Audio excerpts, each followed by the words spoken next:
مولاي صل وسلم دائما أبدا على حبيبك خير الخلق كلهم نبوي سيرت سيد الكونين والثقلين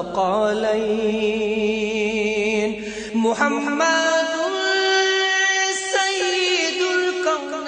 په دې خبرونه کې به تاسو ته د رسول الله صلی الله علیه وسلم د ژوند حالات په تفصیل سره وړاندې شي.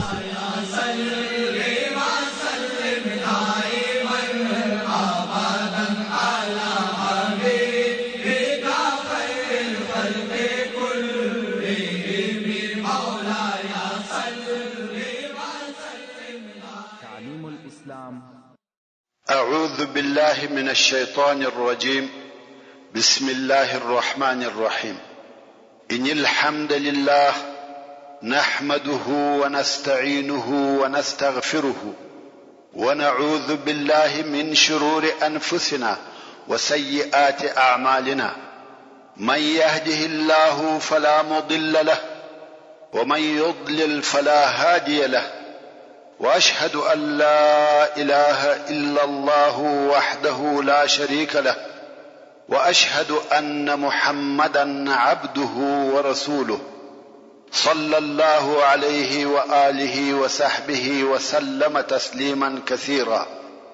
أما بعد، محترم ورونو، موږ هغه حالات بیانول چې الله جل جلاله هغه ذات دی چې تاسو ته برېښنا درښکاره کوي د پاره د بیرې د هغه چا چې ضرر ورسوي یا د پاره د تمع د هغه چا چې ګټه او فائدہ ورسوي.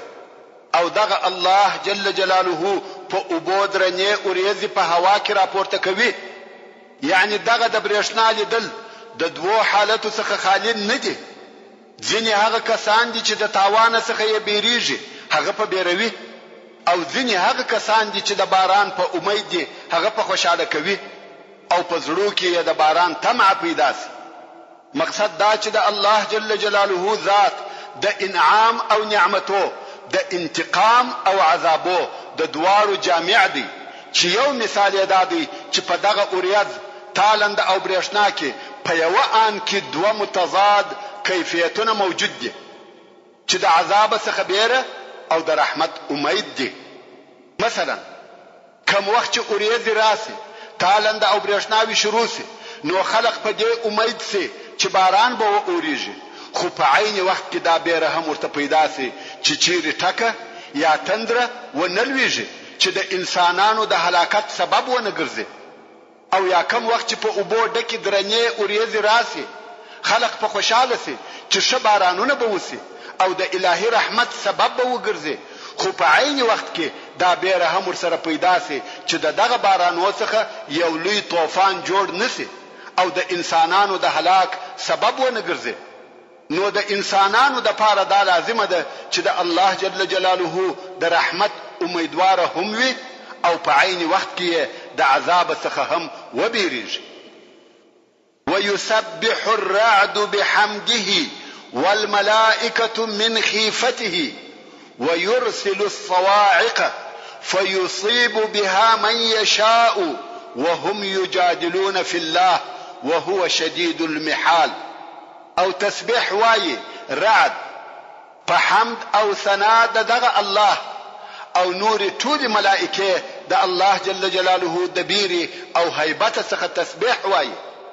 او دغه الله جل جلاله ټکی تندري پر هغه چا را لیږي چې د الله جل جلاله اراده وي. حال دا چې دغه خلق د الله جل جلاله په شان کې جدل او جګړې کوي. حال دا چې د الله جل جلاله عقوبت او نیول ډیر سخت دي. د بنو عامر قبیله چې دغه حالات ولیده چې عامر ابن طفیل ته تصور پیښ شوه، اربد ابن قیس ته تصور پیښ شوه، نو بنو عامر ټول پر اسلام ودرېده او اسلام ته داخل شوه. دا د بنو عامر د قبیله د اسلام سبب وو. ورون د بني عبد القیس د قبیله څخه یو ډله د مسلمانېدو د پاره مدینه منورې ته راغله چې شمیر یې 40 نفر وو.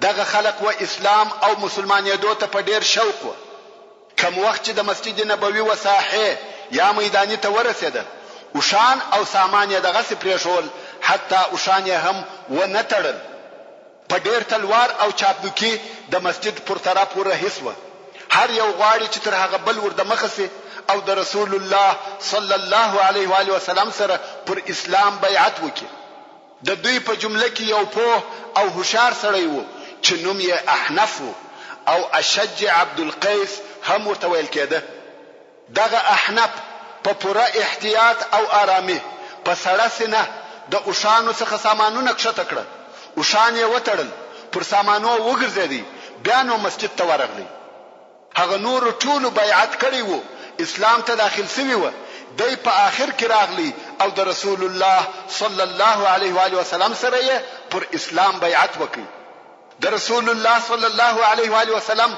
دغه د کار ډیر خوښ سو او په خوشاله سو نو یې وفرمایل یا احنف پتا کې دوه خوې یا صفات استه چې د الله او رسول الله خوښ دي احنف ویل یا رسول الله هغه دوه صفات یا خوې چی شي دي رسول الله صلی الله علیه و آله وسلم وفرمایل حلم او احتیاط آرامی او سړه سینه دغه احنف رضی الله تعالی عنہ ډیر حلیم وو د حلم او احتیاط فائدہ دا ده چې یو انسان په خپل تصرفاتو کې نه غلطیږي د احنف د حلم قصې خورا ډیر دي خو دغه یو قصه دلته واوري وای احنف یو منځ درلوده یو وخت دغه منځ څخه یو لوشي ورڅخه وو چې په هغه کې اشولي او بوي د منځ څخه دغه لوشي د احنف پر یو کوچنی زوی ولوي هغه وسوځل سو او مړ سو خو احنف و منځ ته هیڅ هم ونه ویل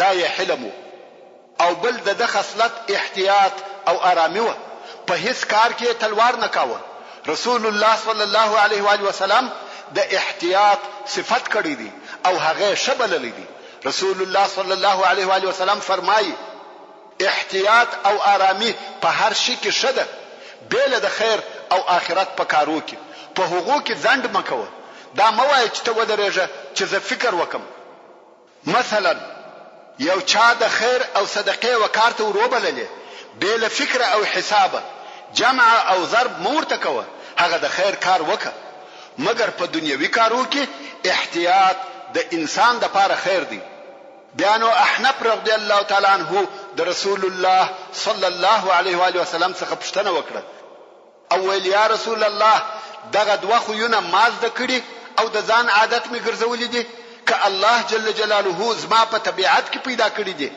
رسول الله صلی الله علیه و آله وسلم وفرمایل بلکې الله جل جلاله ته پر دغه خو پیدا کړی احنف رضی الله تعالی عنہ وویل الحمدلله چې الله جل جلاله په ما کې داسې دوه خو یې ایشي دي چې د الله او رسول الله خوښ دي دا د الله جل جلاله احسان دی چې د جل جلاله را پکښ پیدا کړي او بیا یې خوش کړي دي نو بنو عبد القیس مسلمانان سو بنو حنیفه چې یو قوم او قبیله ده چې د نجد په یمامه کې اوسېده ویل کېږي چې دغه قبیله د جنگ د پاره 100,000 نفر درلوده یعنی ډېر لو او قوي قبیله و دغه قبیله 19 نفر مشران د هجرت په 9 کال کې مدینه منوره ته د اسلام راوړلو د پاره راغله چې په دغه ډله کې مسیلمه الکذاب هم مسیلمه ابن ثمامه ابن کبیر ابن حبیب ابن الحارث دغه بنو حنیفه د قبیله څخه دی دغه ډلې د انصار څخه د یو سړي په کور کې واړول او بیا رسول الله صلی الله علیه و آله وسلم ته بیل مسیلمه څخه د اسلام راوړلو د پاره ورغله مسیلمه هلته هغه خپل د اړولو په ځای کې پاتې سو مسیلمه مدینه منوره ته راغلی دی خو په اسلام او مسلمانېدو نه دی راځي څنګه چې مسیلمه د خپل قوم د مشرانو څخه وو نو د قوم څخه مخالفت نسوای کولای ورسره راغلی دی مگر رسول الله صلی الله علیه و آله وسلم ته نه ورغلی د قوم د غراغلو خلقو د رسول الله صلی الله علیه و آله وسلم سره بیعت وکړي او اسلام ته داخل شو او رسول الله صلی الله علیه و آله وسلم ودوی ته هدیه او تحفه ورکړه دا د رسول الله صلی الله علیه و آله وسلم عادت وو چې دغه راغلو خلقو ته به هدیه ورکولې. نو قوم وویل عادت کوي او ستاسو خدمت کوي نو بد سړی نه دی، دغه هدیه د هغه د پاره هم د سره واخلي. قوم هم هغه هدیه چې د رسول الله صلی الله علیه و آله وسلم د طرفه د مسیلمه د پاره و ورسره واخیسته او مسیلمه ته ورغله. اول رسول الله صلی الله علیه و آله وسلم دغه هدیه ستاسو لپاره را کړې ده.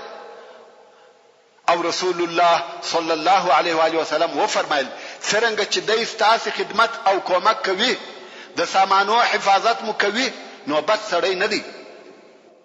مسیلمه ویل وګوري محمد صلی الله علیه و آله وسلم زما صفت وکي. د مسیلمه ټول ملګری مسلمانان سو بیل د څخه، خو د دوهم وار د پاره مسیلمه د خپل ملګرو سره و مسجد نبوي ته ورغلی او هلته په مسجد کې ناست دی. دی او د قوم خبري سره کوي. مسجد نبوي خو تاسو ته در معلوم دی چې د رسول الله صلی الله علیه و آله وسلم کور د مسجد سره مشتی دی، فقط یو دیوال تر مابین وو او په دغه دیوال کې د کور او مسجد تر مابین یو دروازه و چې پرده پر زړېده او رسول الله صلی الله علیه و آله وسلم به د دغه لارې څخه مسجد ته ورتلی. نو مسیلمه او قوم یې په مسجد کې سره ناست دي او خبرې سره کوي. د مسیلمه شاه د رسول الله صلی الله علیه و آله وسلم د کور و طرف ته و، د شاه طرف نه ویني. د مسیلمه ملګرو د مسیلمه څخه پوښتنه وکړه چې ته څه وخت اسلام ته داخليږي؟ مسیلمه ویل که هر وخت محمد صلی الله علیه و آله وسلم زه د ځان خلیفہ وګرځولم، یعنی تر دا ورسته حکم ما ته راکړي زه مسلمانېږم. په دغه وخت کې رسول الله صلی الله علیه و آله وسلم د کور څخه و مسجد ته ور داخل سو او د مسیلمه خبرې واورېده. رسول الله صلی الله علیه و آله وسلم په دغه سړي کې شر ولیدي او پوسو چې دغه سړي اراده نور ده. نو رسول الله صلی الله علیه و آله وسلم د مځکې څخه یو کوچنی خاشه را پورته کړه چې په عربي کې عرجون ورته وایي او ویل والله کته زما څخه دغه خاشه وغواړې در به نه کم، خلافت خو څه کوي بلکې خاشه نه درکوم، او والله نه را معلومیږي بیل درواغجنه، او والله ته هغه څوک چې په خوب کې راشکاره کړه سوې او کبیل اسلام برته ولاړې الله جل جلاله به خوار او حقیر کې. دا ټول سختي او شدید خبرې وي. خیر د مسیلمه ملګری ټول و اسلام ته داخل سو، مگر مسیلمه الکذاب نسو مسلمان. په ورسته کې چې د بنو حنیفه دله د مدینه منورې څخه ولاړه صحابه کرامو د رسول الله صلی الله علیه و آله وسلم څخه پوښتنه وکړه، ویل یا رسول الله د دې خبرې څخه د مقصد څه چې ته هغه څوک چې په خوب کې راشکاره سوې؟ رسول الله صلی الله علیه و آله وسلم و فرمایل ما په خوب کې ولیده چې د ټول مځکې خزانه و ما ته را جمع کړه سوې او بیا مې په خپل لاسو کې د سرو زرو دوه وشي ولیده چې زما ښه نظم راغله. وحی راته وسوې چې پوهه ما دغه وشي پوکړه او هغه په حواس و.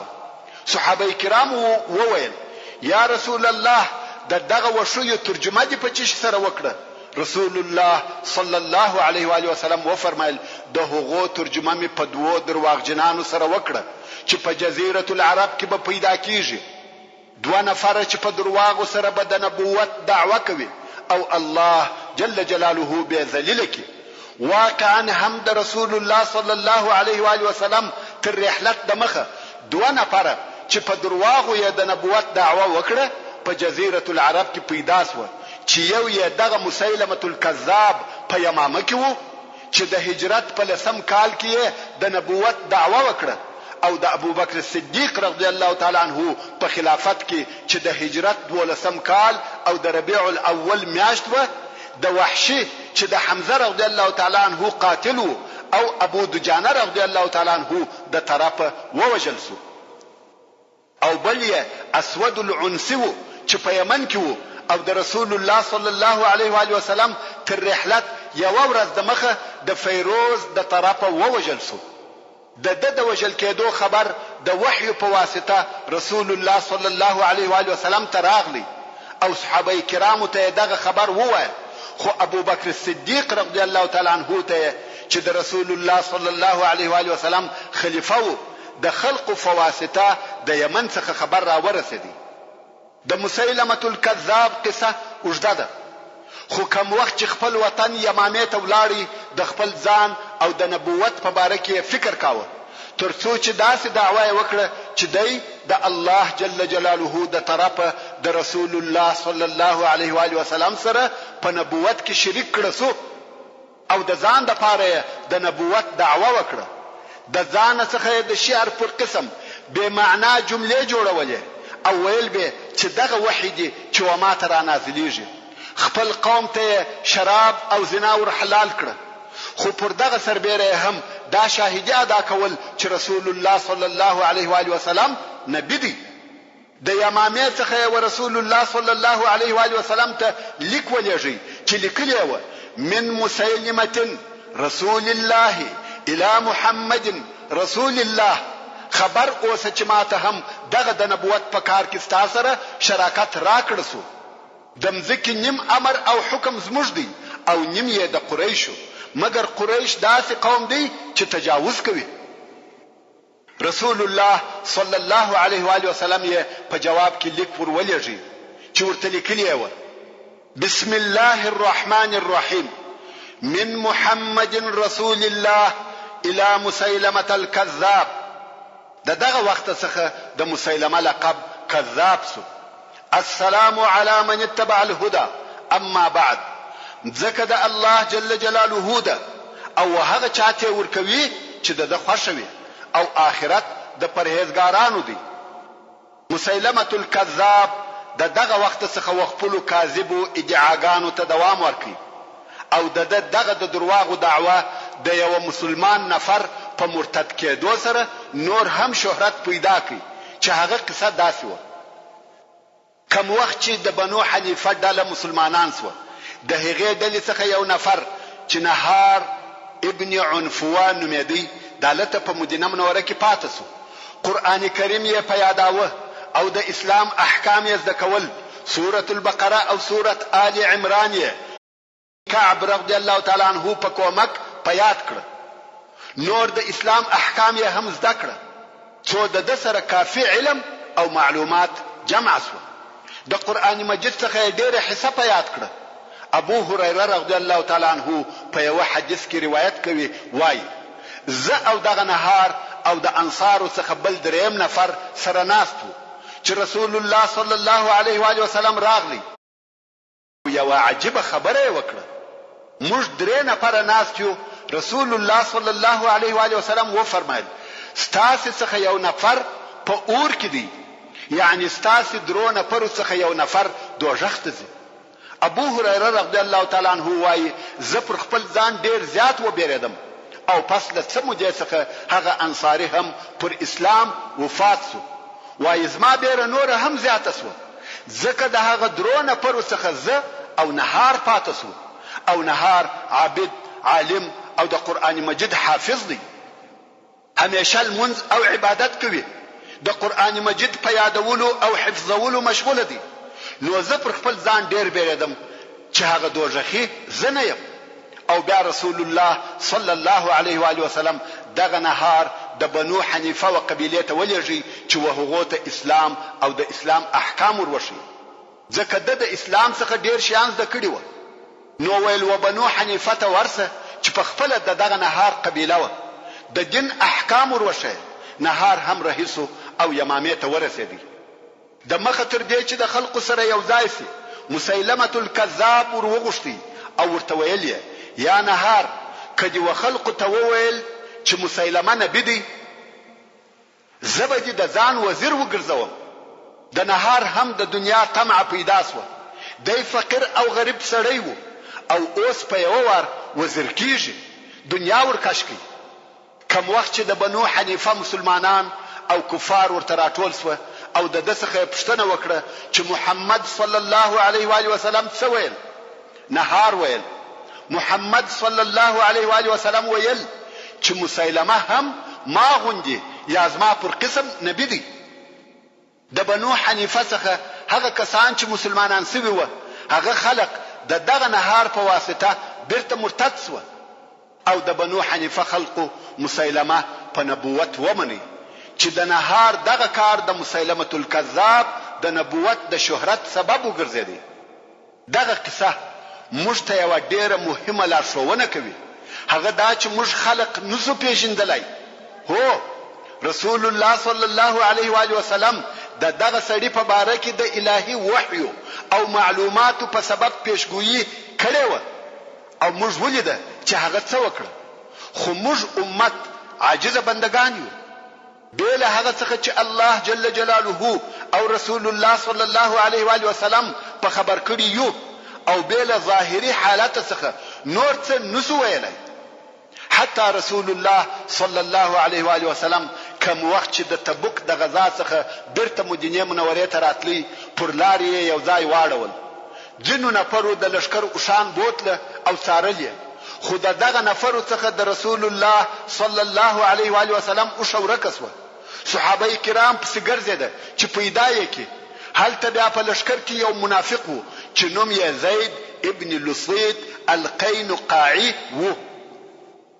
دغه منافق په دې سفر کې د عماره ابن حزم رضی الله تعالی عنہ په ډله کې وو چې دغه عماره رضی الله تعالی عنہ د اهل بدر او اهل بیعه العقبه څخه دی. نو دغه منافق د عماره په خیمه کې ناست دی، مګر په خپل عماره رضی الله تعالی عنہ په دغه وخت کې د رسول الله صلی الله علیه و آله وسلم سره دغه په خیمه کې دی چې هغه خیمه بیا د لشکر په بل منطقه کې و. کوم وخت چې د رسول الله صلی الله علیه و آله وسلم د اوښ د ورکېدو خبر په لشکر کې نشر شو، دغه زید منافق چې د عماره رضی الله تعالی عنہ په خیمه کې دی وویل آیا محمد نوایي چې زه نبی او د آسمان په خبر مو خبروي، مګر اوس دی نه دی خبر چې د اوښ چیرې ده. دا خو دلته د عماره رضی الله تعالی عنہ په خیمه کې د منافق زید خبره و.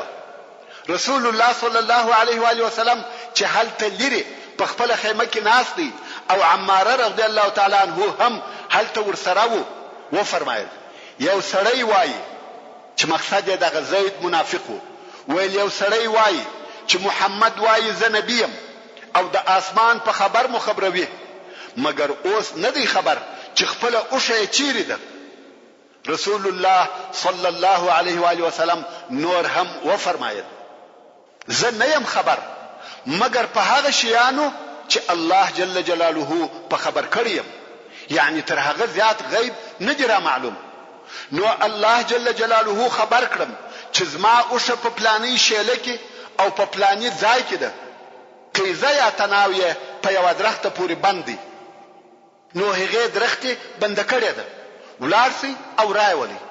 نفر په سبلاړه واقعا هم اوښه په هغه ځای کې پر هغه قسم بنده و او اوښه راوسته.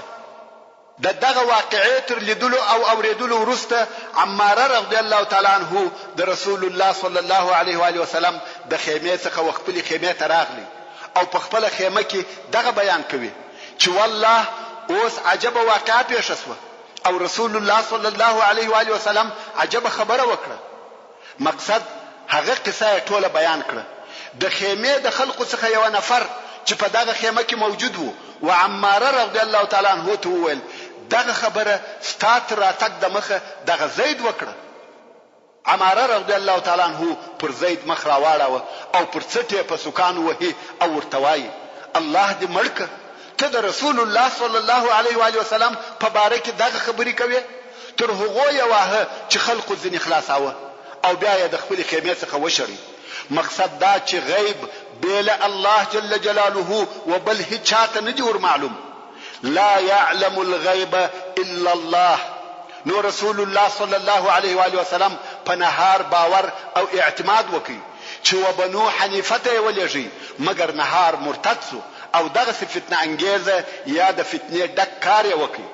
نو ځکه علماء کرام وایي که یو څوک غواړي چې په یو چا پسې اقتدا وکړي او د هغه متابعت وکړي، نو د داسې چا متابعت کوي چې هغه پر اسلام وفات شوی وي او پر خیر خاتمه شوی وي. مګر ژوندی انسان د هغه د فتنې او خرابېدو ضمانت څوک نسی کولای. ته نه خبر چې څه وخت او کله څنګه او چیرې په فساد او فتنه اخته کیږي او د حق لارې څخه اوړي. لکه نن ورځ چې داسې ډیره پیښه ده. بیرته خپلې قصې ته راګرځو. ورونو، مدینې منورې ته د مسلمانېدو دپاره په ډلو ډلو خلق او قبیلې راتلې. د هغه مهمو ډلو څخه یوه هم د طی د قبیلې ډله ده چې په حقیقت کې دا ډله نه وه، بلکې رسول الله صلی الله علیه و آله وسلم یوه سریه ولېږل چې د طی قبیله فتح کړي. عدي د حاتم طائي زوی د طی د قبیلې مشر او رئیس و. دا هغه حاتم طائي دی چې په سخا سره مشهور و او تر اوسه پورې نوم یادېږي. عدي د دغه حاتم طائي زوی او د طی د قبیلې رئیس دی. عدي ولیده چې اسلام ورځ په ورځ نشریږي، نو دی په بیره کې و او همیشه به احتیاط کاوه. د مدینې منورې او طی پر لار هلته یوه صومعه وه چې په دغه صومعه کې د نصاراو ځینې راهبان اوسېده. نو عدي د دغه صومعې و یوه راهب ته ویلي وه که د هر وخت د مسلمانانو لشکر او بیرغان ولیده چې زموږ پر طرف را رهیدي ما ته خبر راکړه، غواړي چې وتښتي. عدي د تیښتې او سفر دپاره بوده او د سفر ټول لوازم تیار او آماده کړي دي. د تیښتې دپاره پر دوو ګوتو ناست دی. کم وخت چې هغه راهب د مسلمانانو د سریې بیرغان او لشکر ولیده، نو یو عدي ابن حاتم طائي ته خبر ورکړي چې د مسلمانانو لشکر را رهیدي، که ستا د یو کار اراده وي هغه وکړه. عدي ابن حاتم څه وکړه؟ فقط خپل ښځه او اولادونه یې ورسره رهي کړه او مالونه یې ورسره واخیسته. طی یې پرېښاوه او د شام پر طرف د شام و نصاراو ته وررهي سو. مسلمانان راغله، طی یې ونیوی.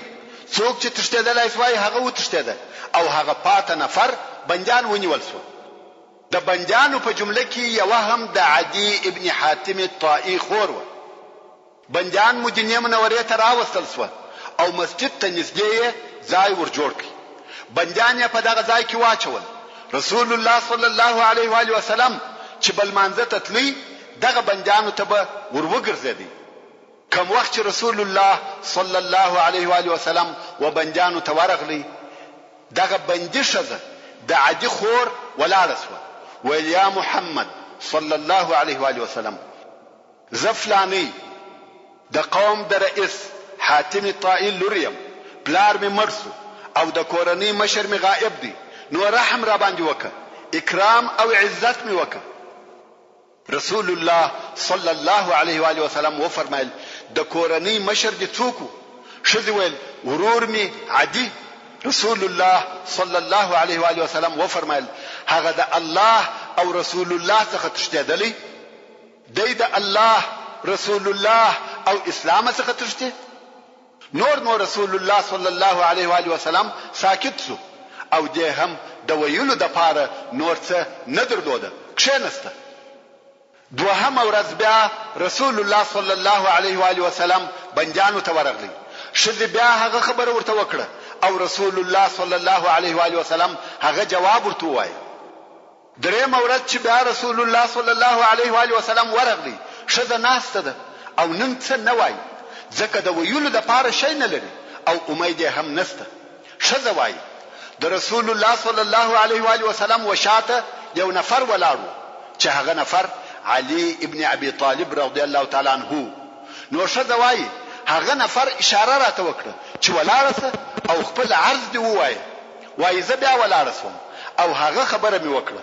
رسول الله صلی الله علیه و آله وسلم وفرمایل ستا مشر عدي ابن حاتم الطائي دی، هغه چې د الله او رسول الله څخه تښتېدلی دی، مګر تا به ایله او که عدي راغلی د هغه به هم اکرام او عزت وکړو.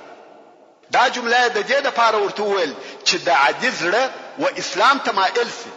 نو ښځه چې اوس خلاصه او ایله سوه ویې ویل یا رسول الله که څوک شام ته تله ما خبره که چې و خپل ورور ته ولاړه سم. په دغه وخت کې بیا یوه قافله شام ته رهي کېده او رسول الله صلی الله علیه و آله وسلم دغه ښځه د هغه ورور عدي ابن حاتم ته ورغله. هغه د لرې وپېژنده چې دا مې خور ده، او دې هم چې د لرې ولیدی پر نار یې کړه: ظالمه، ځان او خپل کورنۍ دې وتښتول او خلاص دې کړه، زه ستا د کورنۍ څخه نه وم. څرنګه چې د دې خبرې پر ځای وې او هغه ملامت و، نو ویل هر څه چې وایه هغه حق او رښتیا دي، غلطي زما ده. په خپله ګناه یې اقرار وکړي، او دا عادت دی که څوک خپله غلطي ومني هغه مقابل طرف نرمیږي، او که یو چا دلایل ویل بیا یې هم ځان نه ملامتاوه، مقابل طرف نور هم په قهر کیږي. کوم وخت چې دی ولیده چې ورور یې پر خپله غلطیا قانع دی او اقرار کوي، دا هم نرمه سوه. نو ویل: یا عدي، د هغه چا د طرفه راغلی یم چې تر ټولو انسانانو ښه او بهتر دی. عدي وایي: زما خور د عقل او پوهې خاونده وه. ورونو، واقعا هم داسې ښځې سته چې د ښه فکر او پاخه عقل خاوندانې وي، او د عدي خور د هغه ښځو څخه وه چې عقل او تدبیر یې درلودی. نو عدي وایي: ما پوښتنه ځینې وکړه چې د رسول الله صلی الله علیه و آله وسلم په باره کې دې څه خیال او فکر دی؟ خور مې وویل: یا عدي، سړی د دوو حالو څخه خالی نه دی، یا به نبي وي یا پاچا. که نبي و، ملګرتیا یې ابدي شرف دی، تر دې به بل زیات شرف چیرې وي چې ته دې د یوه نبي د ملګرو څخه سې. او که پاچا وي، نو په والله د داسې چا د طرفه راغلی یم چې تر ټولو خلقو کریم او بهتر دی، و هر چاته خیر رسیږي. عدي وایي: زه په شام کې تر هغه ډیر ناخوښه وم لکه څونه چې د رسول الله صلی الله علیه و آله وسلم څخه ناخوښه وم. نو مې د ځان سره وویل: که چیرې زه ورسم او وګورم که پاچا و او د نبوت په دعوه کې درواغجن و، دا حال نه راڅخه پټېږي، او که د نبوت په دعوه کې صادقه و، متابعت به وکړم. عدي وایي: د مدینې منورې پر طرف رهي سوم، څو هلته ورسېدم و مسجد ته ورداخل سوم، او دی علیه الصلاة والسلام په مسجد کې ناست و. ما سلام ورته ووایه، او ده راته وویل: څوک یې؟ ما ویل: عدي ابن حاتم الطائي. رسول الله صلی الله علیه و آله وسلم یې ښه هرکلی او استقبال وکړي، او ډیر په خوشاله سو، ځکه د طی د قبیلې سردار او رئیس دی، او د حاتم الطائي زوی دی، په خلقو کې د لوړې درجې او مقام خاوند دی. نو خود رسول الله صلی الله علیه و آله وسلم یې تود هرکلی وکړي. عدي وایي: اوس نو زه ګورم چې محمد صلی الله علیه و آله وسلم نبی دی که پاچا. وایي رسول الله صلی الله علیه و آله وسلم: زه خپل کور ته رهي کړم، پر لارې رهیو. د رسول الله صلی الله علیه و آله وسلم سره اوس د عربو د مشرانو څخه یو مشر، د عربو د اشرافو څخه یو شریف ورسره ملګری دی. په لار کې یو سپین سرې ښځه ورته ودرېده، او ویل: یا رسول الله، غواړم چې یو څو خبرې درته وکم. عدي وایي: زه پرېښولم، او د ښځې و خبرو ته غوږ ونیوی. تقریبا یو ساعت تیر سو، زه ولاړ یم، او رسول الله صلی الله علیه و آله وسلم د ښځې و خبرو ته غوږ نیولی دی. عدي وایي: ما د ځان سره وویل چې والله محمد صلی الله علیه و آله وسلم پاچا نه دی. د پاچاهانو اخلاق داسې نه وي، دا د انبیاو اخلاق دي چې د ضعیف او سردار فرق نه پر کیږي. څونه چې د سادات او اشراف مراعات، اهتمام او غمخوردنی کوي، په هغه اندازه د غریبانو، بیوزلو او ضعیفو غمخور هم وي. عدي وایي: کوم وخت چې د هغه سپین سرې د خبرو څخه فارغ سو، نو یې زه رهي کړم. څو کور ته ورسېدو، کور ته ورننوتلو. په کور کې یې هیڅ شی نسته، یوه بوریا ده او یوه کوچنۍ نالیچکه. د نالیچکې پوښ د سرمنې و او په خاشو ډکه وه. په نس کې نه وړۍ وې نه پنبه، بلکې د خاشو ډکه ده. په ټوله کور کې بل هیڅ شی نسته. نو ما د ځان سره وویل: دا د پاچا کور نه دی، بلکې دا د نبی کور دی. عدي وایي: کوم وخت چې موږ د ناستې اراده وکړه، هغه نالیچکه یې ماته راکړه او ویل: پر دغه کښېنه. وایي: ما بیرته وده صلی الله علیه و آله وسلم ته ورکړه. ما ویل: یا ته پر کښېنه. د علیه الصلاة والسلام بیرته ماته راکړه، ویل: ته پر کښېنه. او ډېر یې راته وویل، څو زه هغه د خاشو پر نالیچکه کښېنستم، او دی علیه الصلاة والسلام پر مځکه کښېنستی. بیا مې د ځان سره وویل: والله د پاچا کارونه داسې نه وي، بلکې دا د نبوت اخلاق دي. بیا نو رسول الله صلی الله علیه و آله وسلم راته وویل یا عدي آیا بیل یو الله بل اله در معلوم دی؟ ما ویل یا. بیا یې ویل آیا تر الله جل جلاله بل لوی شی در معلوم دی؟ ما ویل یا. بیا رسول الله صلی الله علیه و آله وسلم یو عجب خبره راته وکړه، ویل یا عدي آیا ته پر رکوسیت نه یې؟ عدي وایي زه په تعجب کې شوم. رکوسیت یو داسې دین دی چې بالکل د بینه تللی دی، داسې څوک نشته چې پر هغه دین دی وي بېله ما څخه. څرنګه چې عدي د ادیانو په باره کې کتابونه مطالعه کول او ویل، نو د معلوماتو خاوند و او دغه مطالعې د لارې د رکوسیت دین ور معلوم شو، نو یې دغه دین د ځان د پاره خوښ او اختیار کړ. او رکوسیت داسې دین دی چې د نصرانیت او يهودیت په مابین کې دی. عدي وایي خلقو دا فکر کاوه چې زه نصرانی یم، مګر په حقیقت کې زه رکوسی وم او زما ښځه ورونه بلکې ټوله کورنۍ په دې نه و خبر چې زه رکوسی یم. د ټولو دا خیال و چې زه نصرانی یم، مګر زما حقیقي عقیده د رکوسیت و او چاته مې نشکاره کول. خو د رسول الله صلی الله علیه و آله وسلم په جواب کې به وویل هو زه رکوسی یم. بیا رسول الله صلی الله علیه و آله وسلم راته وویل ته هغه نه یې چې د خپل قوم څخه مرباع اخلي؟ مرباع یو قسم ټکس یا مالیات دی چې اصلا د غنیمتو څلورمه حصه وه. دغه مرباع یې پر خپل قوم لازمه کړې وه چې وده ته به ورکول. نو اوس رسول الله صلی الله علیه و آله وسلم ورته وایي ته د خپل قوم څخه مرباع نه اخلي؟ ما ویل هو اخله به. رسول الله صلی الله علیه و آله وسلم راته وویل دغه د مرباع اخیستل خو ستا په دین کې حرام دي. ما ویل هو والله نه دي راته روا. عدي وایي زه ډېر په تعجب کې شوم. اول دا چې رکوسیت یو رک او پای ته رسېدلی دین دی چې چاته نه دی ور معلوم، مګر رسول الله صلی الله علیه و آله وسلم ته هغه ور معلوم و او بیا یې احکام هم په تفصیل سره ور معلوم دي، په حلال او حرام یې خبر دی او پوسو چې زه پر هغه دین یم او په هغه کې بیا حرام کار هم کوم.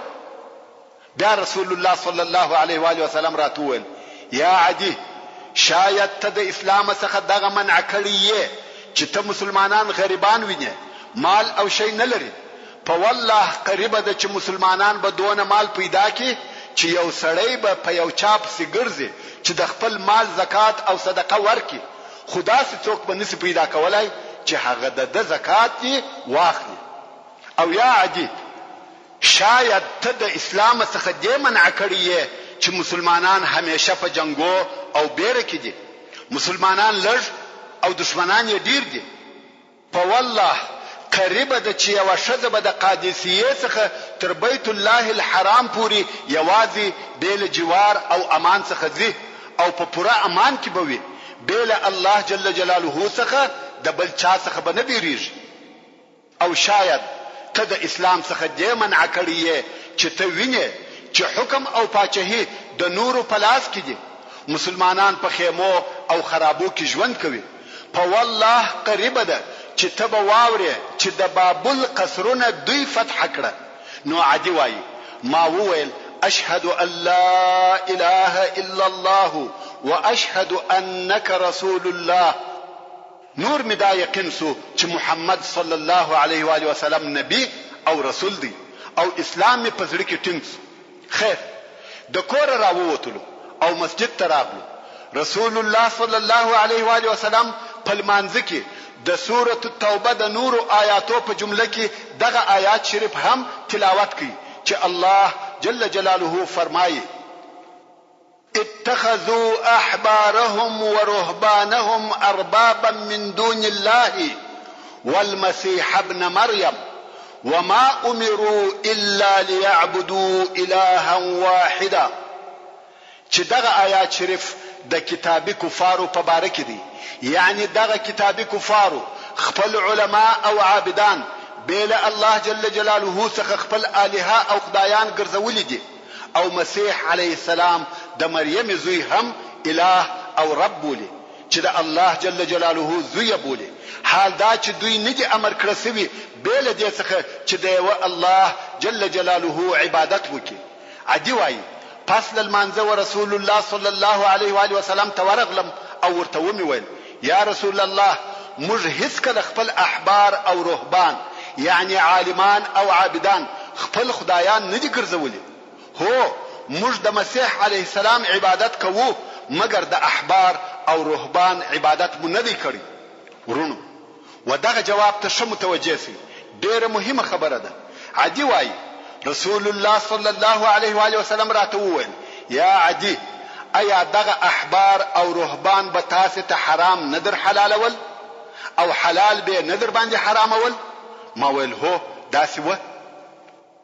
رسول الله صلی الله علیه و آله وسلم و فرمایل دغه د هغو عبادت دی.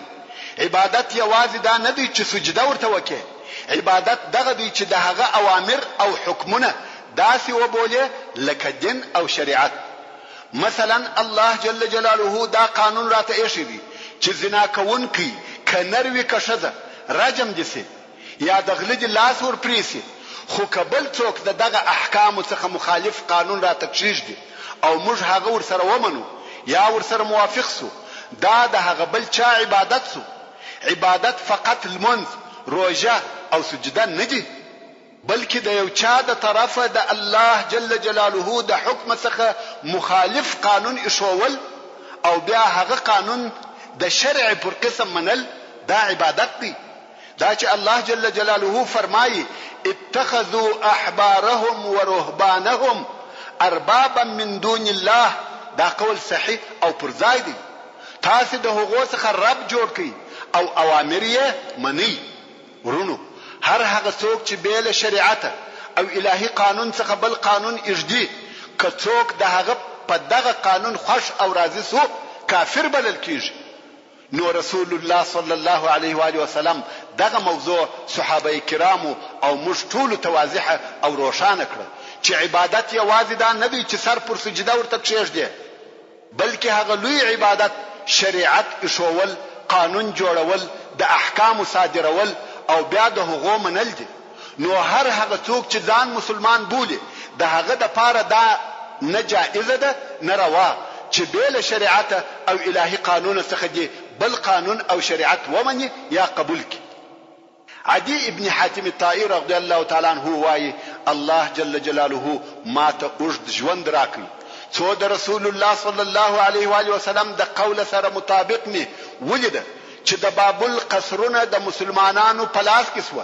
حتی عدي رضی الله تعالی عنہ په خپل د هغه لشکر په مقدمه کې وو چې بابل یې فتح کاوه او وایي وملیده چې یو شد د قادسیه څخه تر بیت الله الحرام پورې بیل جواره یوازې زی. دغه دوه شی خو ما په خپل ولیده او درېمه به هم قسم په الله پیښ عدي په خپل نه ولیده مګر یقین یې وو چې هغه هم خامخا پیښیږي. خو د رسول الله صلی الله علیه و آله وسلم درېمه خبره د زاهد او عابد خلیفہ عمر ابن عبد العزيز رضی الله تعالی عنہ په وختو کې پیښ شو چې مسلمانانو دونه مالونه پیدا کړه چې جارچی به جار واه، یعنی په کوڅو او بازارو کې به دا اعلان کړي چې داسې څوک ست د زکات مال واخلي خو څوک به نه پیدا کېده. دا د عدي ابن حاتم الطائي د اسلام قصه او د په اسلام راوړلو د طي ټوله قبيله مسلمانان سو. ورونو یو سړی د بنو سعد بنو بکر د قبيله په وکالت او نمائندګي ورسول الله صلی الله علیه و آله وسلم تراغلی. قصه یې کوچنی او عجیبه ده. دغه سړی نوم زمام ابن ثعلبه. دغه زمام د اهل فراست څخه وو. د اهل فراسه بیان مو مخکې درته کړی دی چې دا یو علم دی چې د یو چا مخ او چهره ته وګوري د هغه د حالاتو ډیر معلومات ورته کیږي. دا غیب ویل نه دی بلکې علم دی چې د معلوماتو د جملې څخه دا هم و چې وچاته به وکتل دا ورته معلومه ده چې دی صادق او رښتیا ویونکی دی یا کاذب او دروغجن دی. نو دغه زمام چې په دغه علم کې پوه او ماهر وو او د قوم په د پوره باور او اعتماد درلودي ځکه دی هیڅ وخت نو خطا وتلی خاصتا بیا زمام په دغه ډیر پوهېدی چې صادق او کاذب یې د هغه د مخ په لیدلو پیژندي. حتی د خبرو څخه په پوهېدی او د زمام د قوم دا عادت وو چې د یو چا یا یو شی معلومات به کاوه زمام به ورولېږي. نو اوس هم قوم ورته ویل یا زمام څرنګه چې ته پوهېږې او دغه د فراسې د علم خاوند یې نو ولاړ څه دغه نفر را وګوره چې مقصد یې رسول الله صلی الله علیه و آله وسلم وو چې صادق دی که کاذب. ستا او د هغه تر ملاقات وروسته او بیا ستا د نظر تر اوریدلو وروسته موږ تصمیم نیسو. نو زمام ابن ثعلبه هم مدینه منورې ته رهیسو او هلته ورورسېدی. مسجد نبوي ته ورننوتی. رسول الله صلی الله علیه و آله وسلم د خپل اصحاب سره ناست دی. زمام یې نه پیژني. نو یې پوښتنه وکړه ویل ستاسې څخه کم یو ابن عبد المطلب دی؟ رسول الله صلی الله علیه و آله وسلم وفرمایل زیم. زمام ویل یا محمد صلی الله علیه و آله وسلم زه خبرې در سره کوم او په خپل خبرو کې شاید یو څه سخت الفاظ استعمال کم خو ته مخه پکېږه. یعنی زما خبرې به صریح او واضحه وي د ادب به خالی وي مګر ته به نه خوابدی کېږي. رسول الله صلی الله علیه و آله وسلم وفرمایل وایه.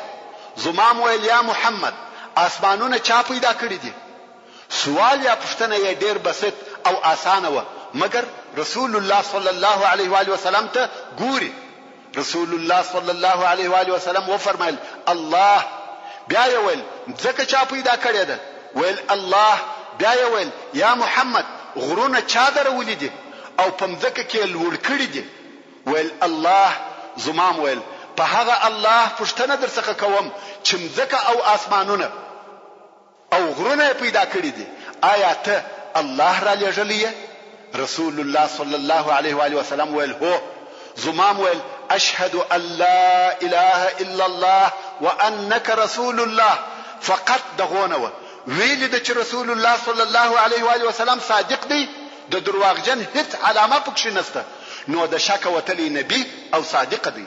زمام ابن ثعلبه رضی الله تعالی عنه مسلمان سو او د په اسلام ټول بني سعد بني بکر اسلام ته داخل سو.